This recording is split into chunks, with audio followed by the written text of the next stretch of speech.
Hey, what's going on, everybody? Chad with Catalyst Chiropractic here in Blaine, and today we're going to talk about lateral epicondylitis. It's a mouthful, or tennis elbow, as it's called. Tennis elbow or lateral epicondylitis isn't just caused from playing tennis.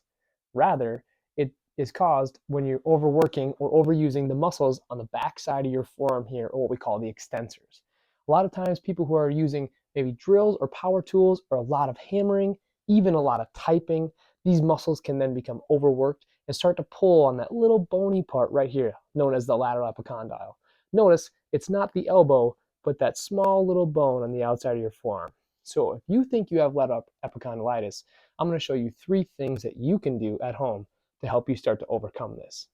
First, you're going to find the muscles in the forearm here. Now, the muscles run all the way from the wrist to your elbow, and they run in this direction. You can kind of see it when I move my fingers.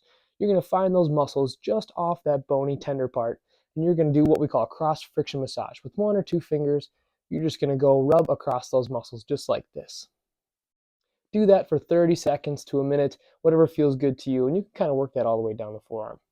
Next, a simple stretch you can do while you're sitting at your desk is to stretch those muscles. So by extending that arm out, flex that wrist down, you can even help guide it down and even twist a little bit in or a little bit out, what feels good for you. And you'll feel that pull right at that insertion point of that tendon into that bony part. Hold this for 1 minute, do it 2 to 3 times a day. Last but not least, once you've done that friction massage, once you've stretched that muscle out, now we need to start strengthening that muscle again.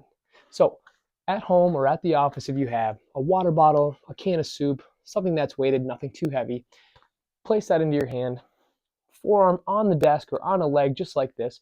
What you're going to do is lift that hand up into what we call a concentric contraction. Notice my wrist is up here. And then slowly lower that water bottle or soup can down for a count of 3 to 5 seconds. Then pick it back up, contract the muscles, down for 3 to 5 seconds, just like this.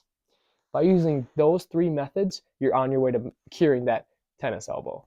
If you have any other questions or need to see somebody else, come on into Catalyst Chiropractic here in Blaine, where we help people do what they love pain-free.